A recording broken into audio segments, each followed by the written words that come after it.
Le livret d'accueil du futur occupant. Il paraît logique que les constructeurs apportent la connaissance de l'ouvrage à l'acquéreur ou à l'occupant, que ce soit un logement ou une maison individuelle. Par constructeur, il faut entendre le promoteur, l'organisme de logement social, le maître d'œuvre, l'entrepreneur. Les informations à fournir diffèrent selon que l'on se situe en collectif ou en individuel, en accession ou en location, et selon les prescriptions du règlement de copropriété, de lotissement ou de location. La finalité du livret d'accueil. Les consignes récapitulées dans un livret d'accueil facilitent la gestion du bâti et permettent une meilleure utilisation des locaux. Son existence est d'autant plus justifiée que le constructeur est un professionnel et qu'il doit le produire pour des raisons commerciales ou de gestion. Les destinataires de ce document sont le locataire d'un logement, une partie des informations lui est communiquée, l'autre concerne le propriétaire.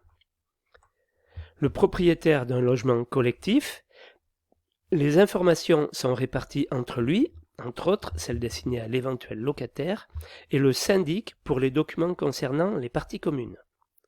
Le propriétaire d'une maison individuelle. Il reçoit l'intégralité de l'information puisqu'il y a absence des parties communes. D'une manière générale, l'utilisateur des locaux au quotidien. Contenu du livret d'accueil. Informations concernant l'environnement.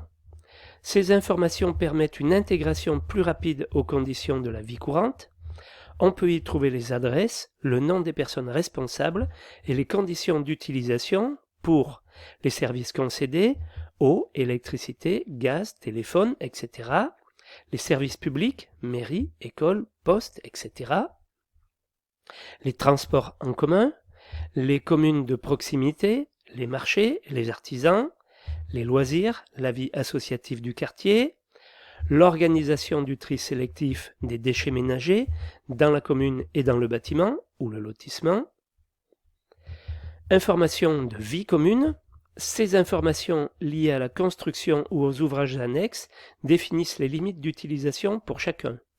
On retrouve selon chaque opération certains des points suivants: aires de stationnement, accès aux emplacements, affectation des emplacements, accès des services de sécurité, place réservée aux personnes handicapées. Balcon, terrasse, surcharge limite, étanchéité au sol, objets accrochés en extérieur de garde-corps, entretien des évacuations, aspect pour le voisinage, séchage du linge, antenne parabolique. Confort acoustique, horaire autorisé, nature des sols et bruit d'impact, chauffage, confort thermique d'hiver et d'été, consigne d'économie d'énergie, par exemple 1 degré Celsius en moins est égal à 7% de consommation en moins, utilisation des appareils, gestion de la ventilation, des occultations, etc. Confort acoustique, donc ça je viens de le dire.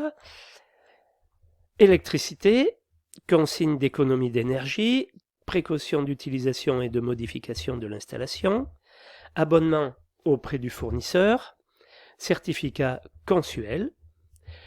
L'eau, consigne d'économie d'énergie, consigne d'utilisation des équipements, consigne particulière aux parties communes, fermeture du hall, vide ordures, boîte aux lettres.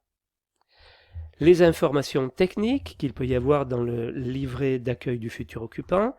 Pour les interventions ultérieures d'entretien-maintenance, l'occupant dispose du DIUO.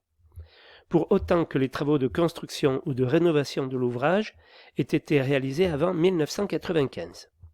Pour les bâtiments abritant une activité de travail, les utilisateurs disposent du dossier de maintenance des lieux de travail, DMLT, pour tout projet réalisé après 1992. Pour tout autre ouvrage, le livret d'entretien serait utile.